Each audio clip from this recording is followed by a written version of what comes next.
Je suis Patrick Longchamp, journaliste, résolument positif mais pas naïf et qui depuis le 17 mars, alors que résonnent tous les soirs des applaudissements, j'entends des mots comme solidarité avec les soignants et les aidants, fragilité, désinformation, intergénérationnel, bien vieillir, économie sociale et solidaire. Mais qui sont celles et ceux qui se cachent derrière ces mots ? Quels sont ces acteurs et ces actrices ? Quelles sont leurs aspirations communes ? Sont-ils des utopistes ou des réalistes, eux, qui croient que le collectif peut changer le monde ? Que leur manque-t-il pour prendre la main sur demain ? C'est ce que j'ai voulu savoir et que je vous propose de découvrir dans Appel d'air, le podcast de coalitionsolidaire.fr. Épisode 1. Agir aujourd'hui pour préparer demain. Voilà, bonjour à toutes et à tous, très heureux de vous retrouver dans ce premier podcast d'Appel d'air, le podcast de la Coalition Solidaire, le collectif qui encourage, facilite et accompagne les actions de solidarité afin qu'elles puissent bénéficier à un maximum de personnes sur notre territoire. Appel d'air, eh bien ce sera très régulièrement un dialogue constructif, collectif pour approfondir et mettre en lumière les acteurs de la solidarité autour de plusieurs thématiques, la fragilité au travail, l'inclusion, la lutte contre la précarité, le mieux-être, le bien vieillir, la transition écologique, autant de sujets qui vont nous permettre de manière collective d'échanger, de s'engager pour faire société. Et aujourd'hui, pour ce premier épisode d'Appel d'air, eh bien, nous allons réfléchir ensemble sur cette question. Faut-il jouer collectif pour changer le monde ? Et pour ce premier épisode, donc 3 invités, et non pas des moindres, puisque grâce aux moyens numériques, et vous l'entendez peut-être au fond, en fond sonore, nous avons pu réunir 3 personnalités aussi différentes les unes que les autres, mais qui ont un point commun. Elles souhaitent s'engager pour faire grandir notre société contemporaine.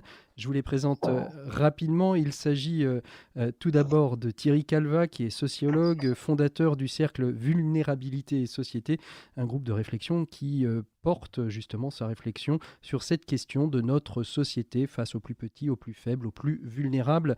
Bonjour Thierry. Bonjour.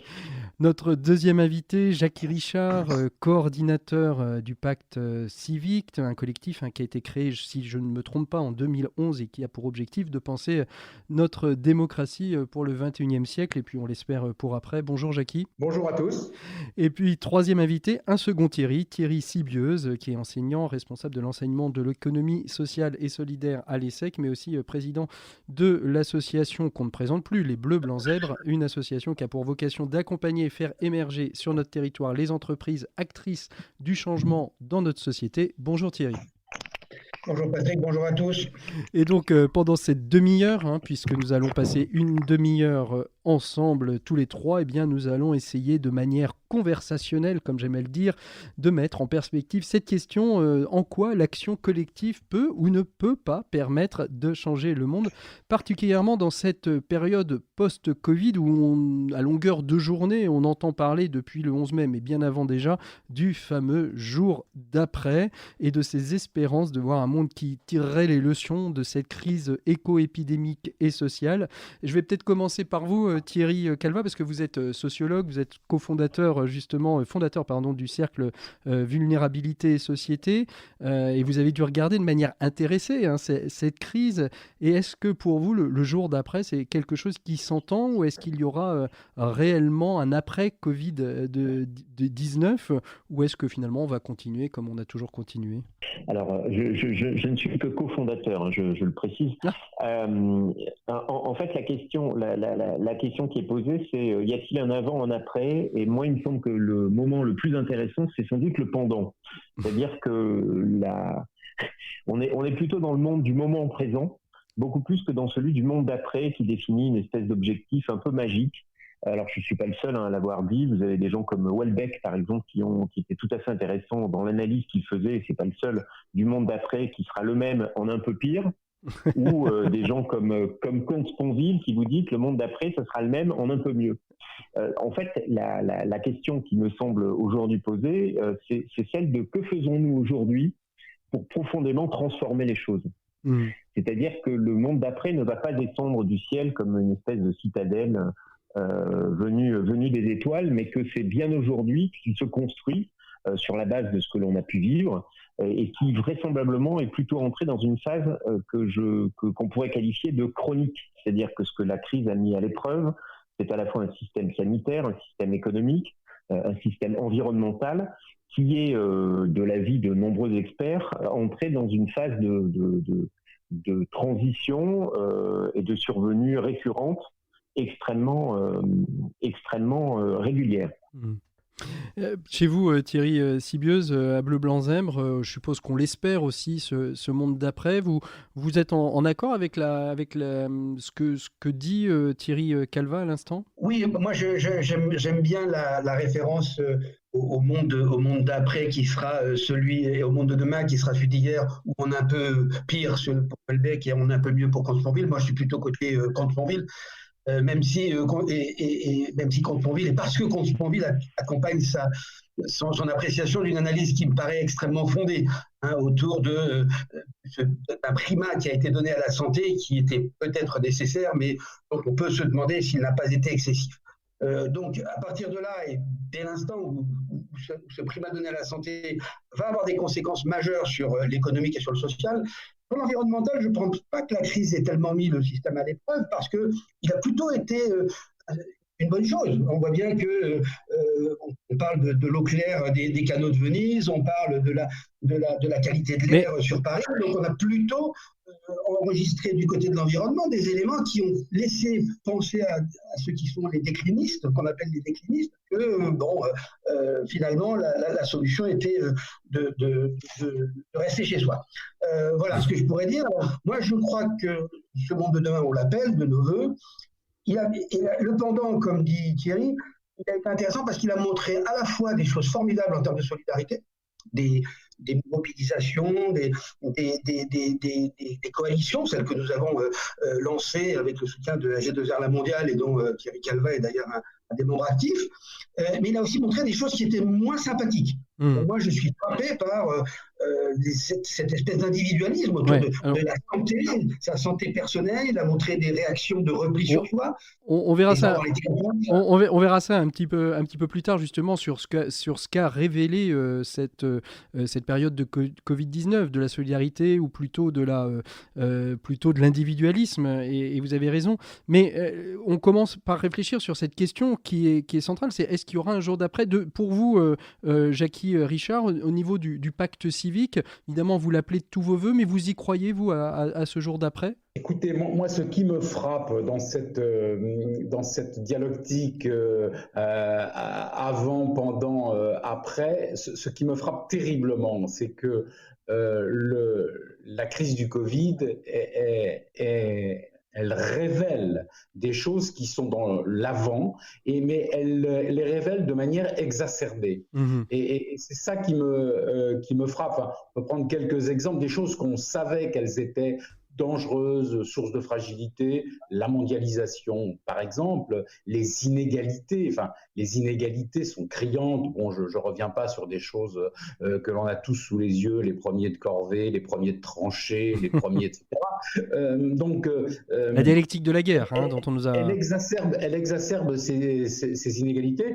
Et sur l'environnement, je crois que bien sûr, il y a eu la belle méduse qui se déployait dans les eaux du canal à Venise, mais globalement, l'une des causes de l'origine de la crise du Covid, c'est quand même la déforestation et le passage d'un virus d'une espèce à l'autre, et dont la cause, maintenant je crois que les rapports du CNRS là-dessus sont clairs, ils le disent depuis 2-3 ans, provient de là. Donc voilà, moi ce qui me frappe, c'est je ne sais pas si ça sera mieux ou pire avant voilà, mais en tout cas ça exacerbe ce qu'il y avait avant, et que ça guide peut-être le chemin pour, maintenant que les choses sont bien exacerbées, révélées, ça guide peut-être le chemin pour atténuer les inégalités, les méfaits de la mondialisation et les méfaits d'une lutte contre la diversité mal maîtrisée.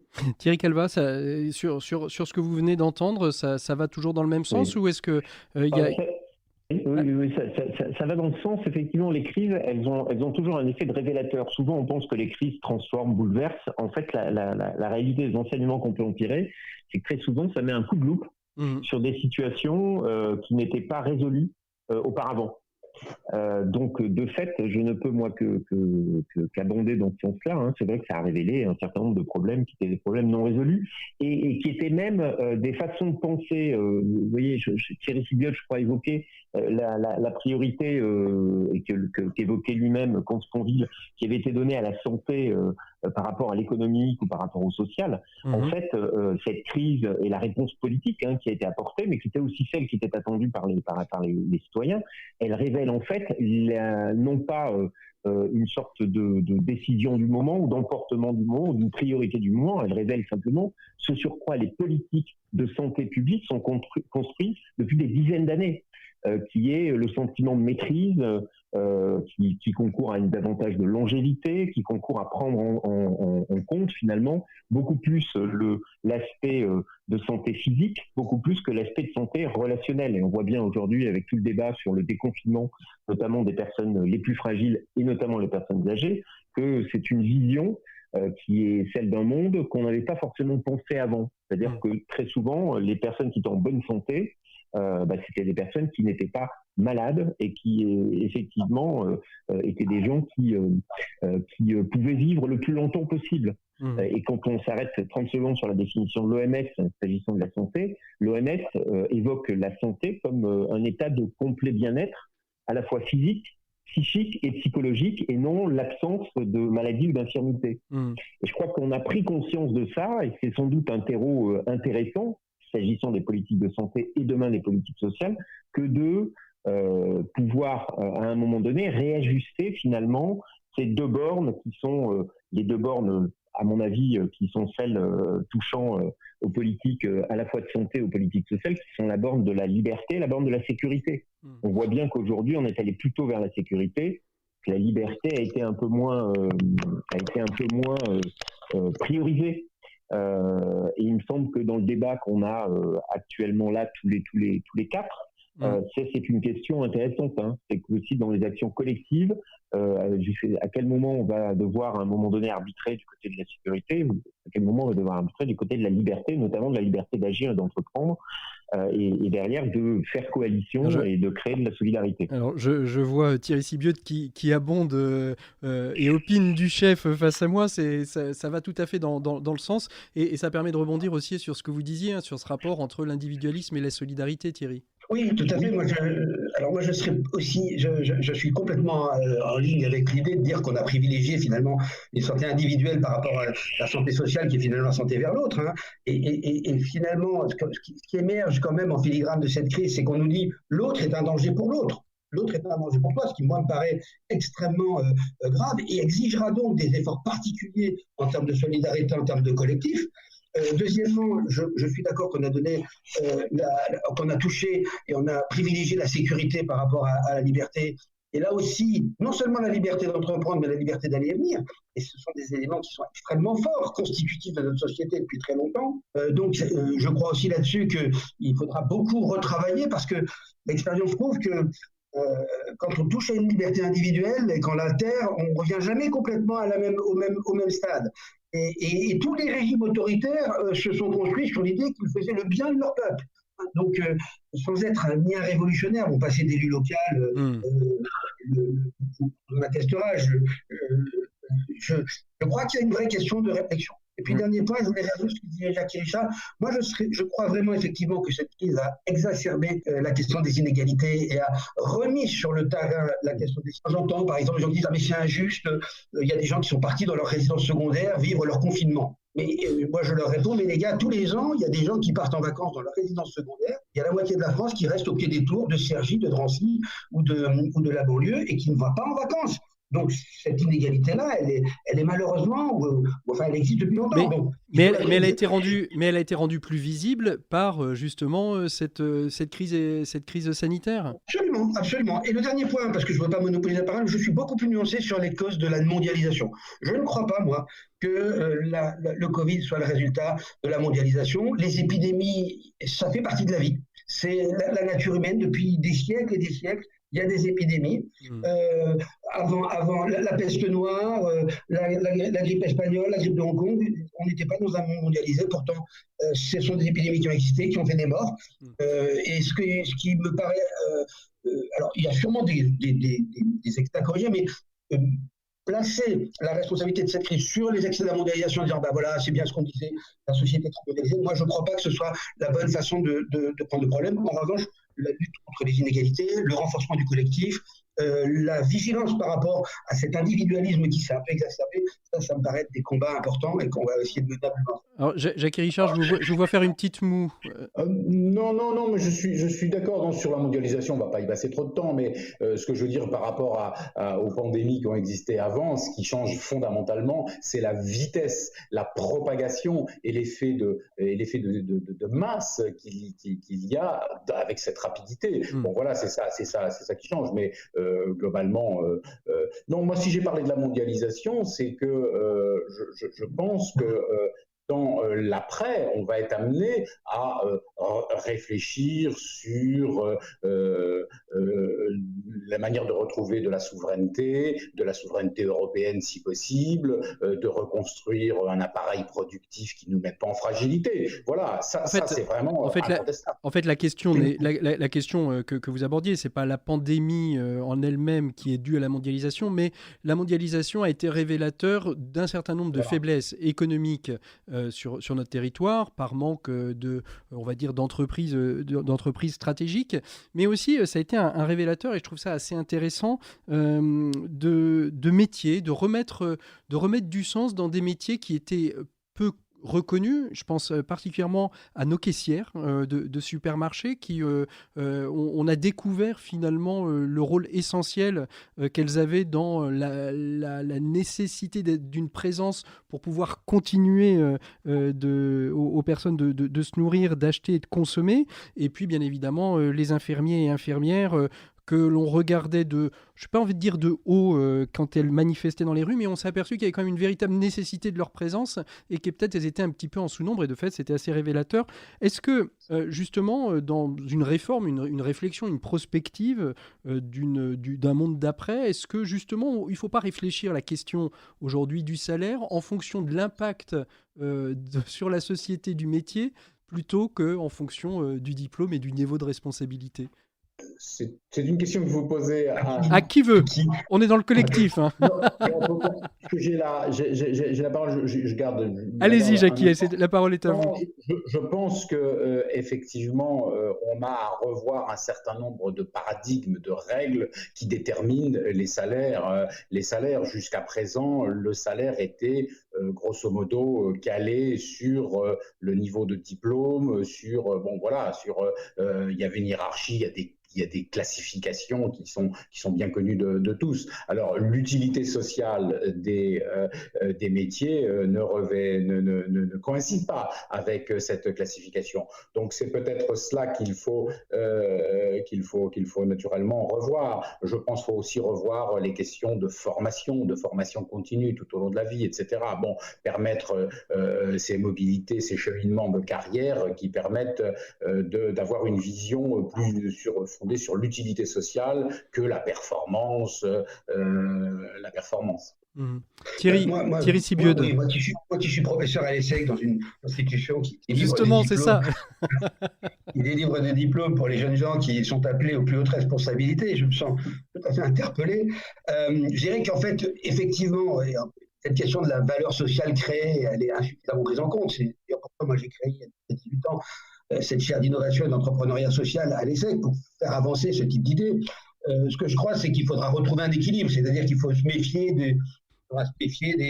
de l'excès qui consistera à dire c'est les caissières, c'est les infirmières, et puis jouer aux gémonies ceux qui ont des diplômes. Parce que la question du diplôme, on le sait bien, hein, c'est toute la question de la méritocratie, c'est toute la question de la reconnaissance du mérite d'un certain nombre de jeunes gens, même si on n'échappe pas aux enjeux de reproduction.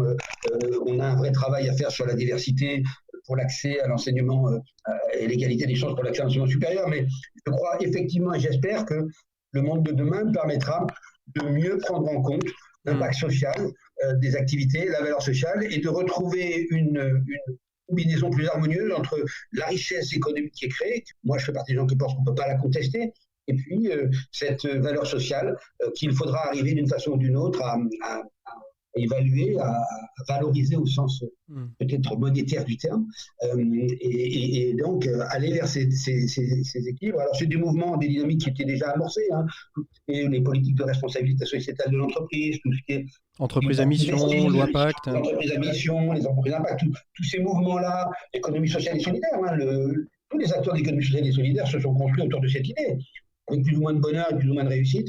Et donc, moi là-dessus, je crois qu'on va pouvoir travailler, et j'espère que les progrès seront faits. C'est pour ça que le monde de demain, j'espère, sera un peu meilleur. Maintenant, est-ce que ce sera le grand soir? Moi, personnellement, je n'y crois pas. Thierry Calvat, justement, sur cette question, il y a aussi une autre question. On a vu sur les enjeux de cette crise de Covid, un autre révélateur, et il est, j'ai envie de dire, presque au niveau de notre État, mais aussi au niveau de au niveau européen.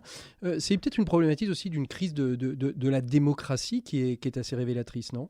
Ouais, on peut répondre si vous voulez. Oui, allez-y, pendant que Thierry... Sur la démocratie, moi je suis complètement d'accord avec vous qu'il y a eu une vraie question démocratique qui s'est posée. Alors elle a été cristallisée par la question de l'organisation des élections municipales, du premier tour des élections municipales, qui a été très controversée. Moi j'appartiens à la catégorie de ceux qui pensent que c'était une bonne décision de maintenir ce premier tour. Parce que la démocratie, c'est des symboles, c'est des dates, c'est des principes, et que la décision politique, c'est précisément de combiner santé, économie sociale et démocratie. Et donc, je crois vraiment que dans la décision qui a été prise de confinement extrêmement brutal, cette question de la démocratie était insuffisamment traitée. Et insuffisamment prise en compte. Oui, moi sur la démocratie, je voulais dire un petit mot, mais c'est le moment où Thierry... Allez-y. Non, bon, évidemment que ça rebat les cartes complètement, et là encore, la crise révèle des choses. Elle révèle des choses que l'on connaissait, mais c'est que la démocratie, ça a à voir avec la confiance, quoi, et qu'il y a eu elle a révélé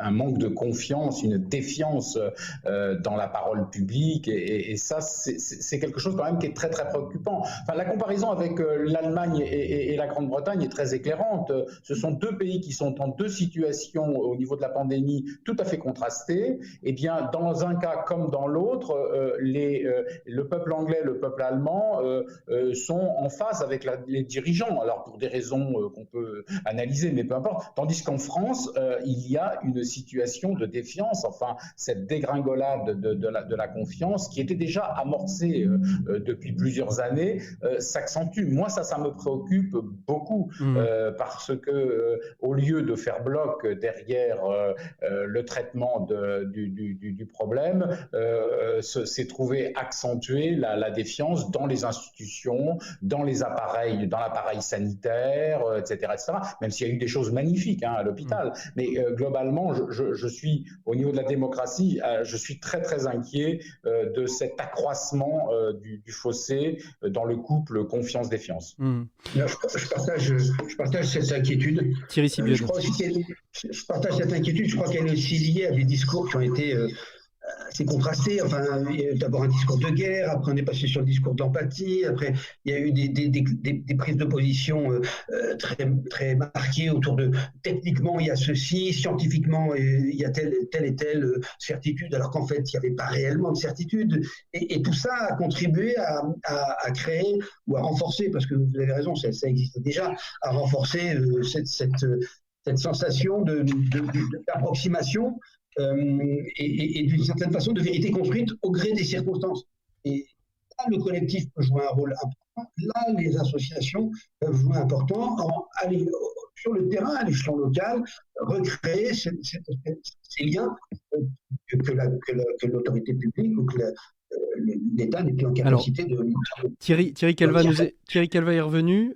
Thierry, sur cette question de la démocratie, puis après on parlera de la question justement du collectif, comme vient de l'introduire si bien Thierry Sibieux. Sur la question de la crise de la démocratie, comme... Sur la question de la crise de la démocratie, je voudrais revenir juste 30 secondes sur la question de la valeur sociale. Ouais. Moi, il me semble que tout simplement parce que les choses sont liées. Il me semble qu'on est dans des images qui sont des images extrêmement réductrices, où il y aurait d'un côté des gens qui créeraient de la valeur sociale et de l'autre des gens qui n'en créeraient pas. Pour faire court, ce que vous évoquiez, hein, globalement ce qu'on a appelé aujourd'hui les premiers de corvée, qui sont ceux qui permettent de se nourrir. On peut quand même questionner d'une part cette question, puisqu'on pourrait aussi bien s'interroger, notamment dans le cadre d'un confinement, de la valeur sociale de showrunners de Netflix, d'Amazon, vous voyez, qui ont créé pendant ce temps-là aussi des conditions pour de nombreux concitoyens, des conditions pour survivre. Et donc derrière, c'est toute la question de quelle valeur rétribue-t-on ? Il me semble que c'est plutôt sous cet angle-là, finalement, au sein de la société, qu'est-ce qui, à un moment donné, fait valeur ou ne fait pas valeur ? Parce que sinon, on peut toujours ergoter en disant qu'il y en aurait qui seraient plus importants, il y aurait certains qui seraient plus importants que d'autres. Je pense que ça, c'est un débat. Je vais revenir juste sur la question de la démocratie. J'entendais ce qui était dit. Moi, ce qui me semble aujourd'hui assez déterminant et ce qui peut expliquer que on a eu un discours parfois dissonant, qu'on a eu des incompréhensions, qu'on a eu des gens qui ont eu le sentiment qu'on ne les a pas écoutés. C'est que ce à quoi on a été confronté, comme dans de nombreuses crises, c'est finalement l'incertitude. Et quand tout à l'heure j'évoquais le fait qu'on allait rentrer dans des crises qui étaient sanitaires, écologiques, je pense qu'en fait ce qui les qualifie, c'est qu'on est rentré dans une ère durable et qu'on va durablement apprendre à devoir vivre avec de l'incertitude, qui est une incertitude sanitaire, mais qui est aussi une incertitude économique. Et que ça, c'est très compliqué quand on est un politique, de pouvoir gérer de l'incertitude. Donc, ce qui explique qu'à un moment donné, le citoyen a besoin d'être rassuré. Et que la meilleure façon de le rassurer, c'est d'avoir la certitude qui, un jour, n'est pas forcément la même que celle du lendemain. Cette répétition-là fait qu'à un moment donné, vous créez un effet finalement assez peu qui est d'une nature à ne pas créer de la confiance. Alors justement, cette question, et Thierry Sibieux l'a dit juste avant que vous nous rejoigniez à nouveau, Thierry Calvat, c'est cette question du collectif. On est dans une société, on parlait de démocratie très, très verticale. Au niveau de l'entreprise, il y a quelques entreprises qui ont commencé à réfléchir cette horizontalité de la gouvernance. Je pense à tous les mouvements de l'entreprise dite libérée. Jouer collectif, c'est-à-dire jouer horizontal, jouer collectif, c'est quoi les valeurs du collectif, Thierry Calvat, si on devait trouver quelques éléments. Moi, je repense à votre confrère, hein, Jérôme Fourquet, qui a sorti un très bel ouvrage sur l'archipel française, qui dit finalement on vit par archipel, mais finalement on ne se parle pas beaucoup. Est-ce qu'aujourd'hui on est toujours dans cette même dynamique, ou au contraire ça a recréé des ponts entre ces archipels qui étaient peut-être un petit peu autonomes, et donc de partir d'une forme de travail plus collectif que ça ne l'était? Il me semble que, alors pour faire le pendant avec l'archipel français là, de Jérôme Fourquet, c'est que lui, la description qu'il en fait, c'est que ce sont des archipels qui sont autonomes. C'est ça.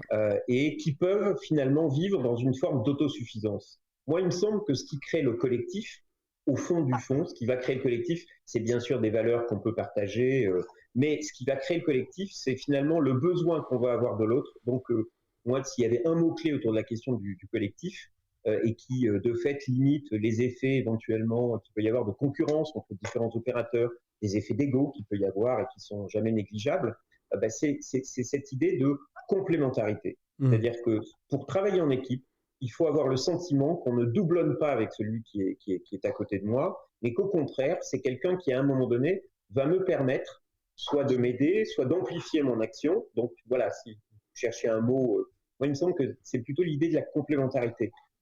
En fait, cette crise, elle a quand même créé, on l'a dit, à la fois, elle a révélé des individualités, elle a révélé des solidarités. Il ne faut jamais oublier que la solidarité, le premier moteur de la solidarité, c'est la peur. C'est la peur. C'est-à-dire que le meilleur moyen de liguer l'ensemble de l'humanité tout entière, si demain on avait ce rêve fou, c'est que des extraterrestres débarquent sur la planète. Et c'est simplement parce qu'il y a cette incertitude et cette peur qui fait que les gens vont avoir besoin les uns des autres. Et ensuite, Il me semble qu'au titre de la coalition solidaire, ce qui s'est monté, d'ailleurs ce n'est pas les seuls qui l'ont mis en place, ce sont des actions solidaires où les gens avaient besoin les uns des autres avec des compétences, des complémentarités de compétences qui se mettent en place et qui, précisément parce qu'elles ont été mues par un événement un peu particulier, vont se retrouver dans des mécaniques de renforcement parce qu'on s'aperçoit que ça marche, tout simplement. Et donc, on évoquait tout à l'heure l'aspect d'amplificateur de la crise. Elle a aussi un effet d'accélérateur dans les bonnes pratiques. Elle a un effet d'expérimentation. On est finalement contraint d'expérimenter, plein de raisons sur lesquelles je ne reviendrai pas, elles ont été largement exposées, mais on s'aperçoit que cette expérimentation marche. Et comme elle marche, eh bien, ça vient renforcer le processus. Pour vous, Jackie Richard, la question du collectif, pour les moyens d'agir d'une part avec le pacte civique, c'est important cette notion de collectif, c'est déjà la base même de la création du pacte civique et vous intégrez finalement un autre collectif qui est un peu la coalition solidaire aussi ? Absolument. Non, je crois que si on veut jouer collectif, il faut que l'on définisse les conditions de ce collectif. Sinon, on sera dans de l'incantation. Je vois 3 conditions qu'il faut que l'on... la première, c'est la responsabilisation, la confiance. Je pense que là, on a un gros problème et le gouvernement, je veux dire, je n'aurais pas été à sa place, mais il a fait ce qu'il a pu. Mais Thierry Sibieux disait bien les ratés, les allées et venues, les allers-retours. Mais quand même, quand on agit comme on l'a fait en parlant de contraintes, d'obéissance, presque de force, alors qu'il faut qu'on se place sur le terrain de la responsabilisation et de la confiance. Pour moi, ça, c'est la première condition du collectif. Les gens peuvent travailler ensemble s'ils ont confiance les uns les autres. La deuxième condition, c'est que dans l'action collective, je crois qu'il faut qu'on arrête d'être sur les moyens, de travailler sur les moyens et davantage sur les fins, d'être moins dans l'aval, dans ce qui va se passer, que dans l'amont. Je veux dire, il y a quand même une manière de prendre les choses qui me semble un préalable à cette action. Et puis la troisième condition, et Thierry Calvat parlait de solidarité. Moi, il y a un autre terme que j'aime bien et que je sais que c'est très difficile de le réaliser, c'est celui de la fraternité. Parce que le concept de fraternité, qui est un vieux concept, issu de 1789, a été en quelque sorte dépossédé de sa force et de sa viralité, au meilleur sens du terme, par le concept de solidarité, qui était encore une fois nécessaire et légitime. Mais je pense qu'il faut que l'on réfléchisse ensemble à ce qu'est la fraternité concrète, la fraternité, non pas la fraternité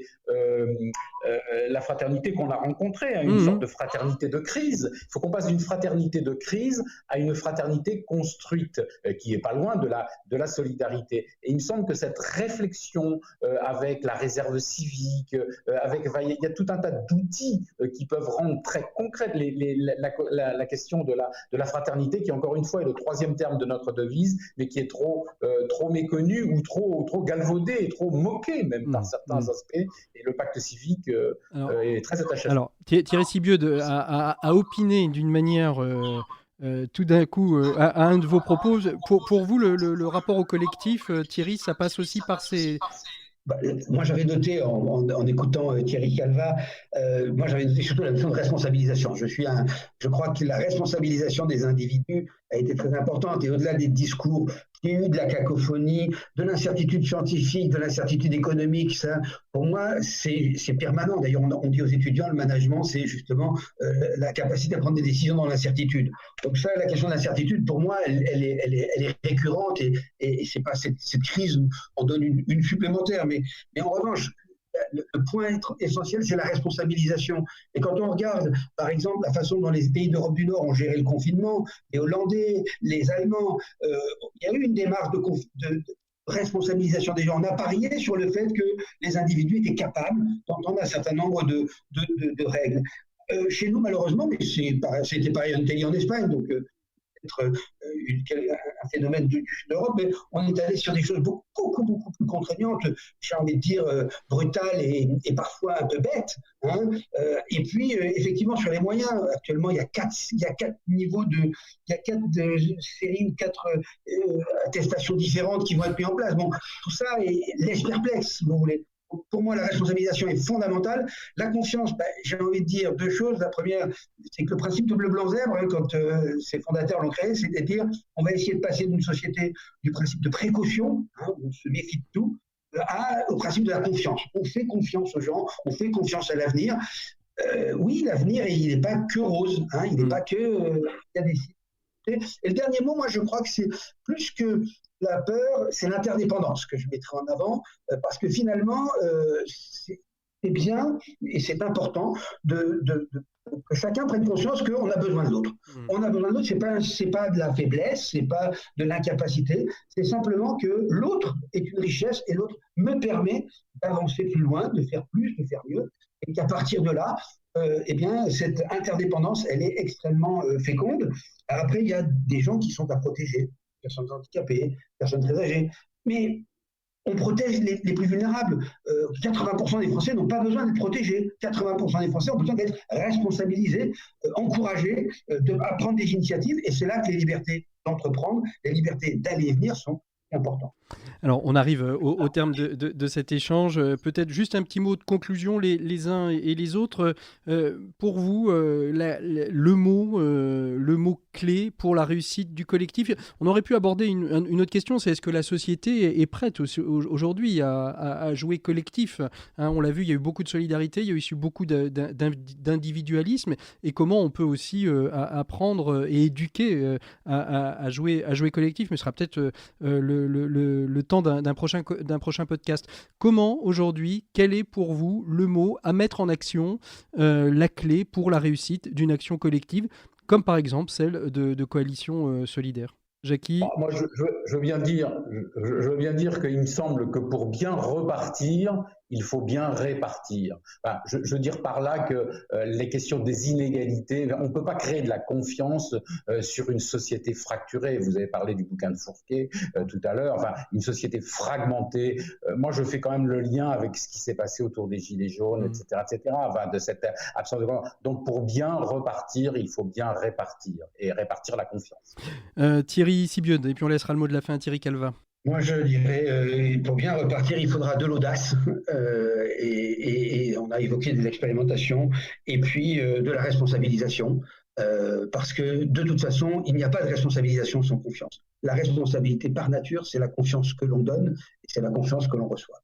Et pour vous, Thierry Calva ? Écoutez, je vais vraiment dans le sens de Thierry Sibieux. Je pense qu'effectivement, le maître mot, c'est celui de la confiance, c'est-à-dire d'être en capacité à pouvoir faire à la fois confiance aux dirigeants, mais aussi faire confiance à tous les citoyens qui nous entourent, les voisins et tous les gens avec qui on travaille. Et là-dessus, il me semble qu'il va y avoir, tout n'est pas joué, mais que la crise, en tout cas, aura permis de peut-être regarder l'autre un peu différemment.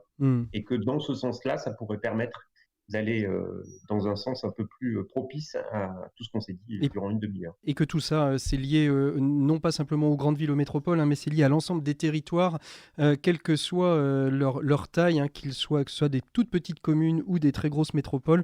Tout ça est adaptable, bien évidemment, à l'ensemble. Merci à tous les trois d'avoir inauguré ce premier épisode d'Appel d'air avec ce joli sous-titre « Quand le collectif peut changer le monde ». On se retrouve dans un prochain épisode, la semaine prochaine, très certainement.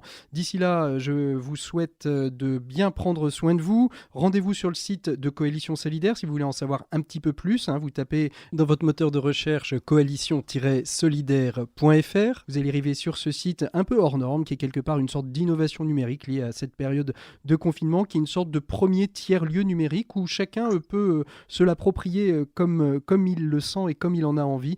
Vous pouvez apprendre, vous informer, vous pouvez donner vos avis. Je vous souhaite une très très belle fin de journée, quelle que soit l'heure à laquelle vous nous écoutez, où que vous soyez. Pour nous, l'important c'est de penser collectivement. Nous pourrons changer les choses, créer un véritable appel d'air. À très bientôt, au revoir. C'était Appel d'air, le podcast de coalitionsolidaire.fr.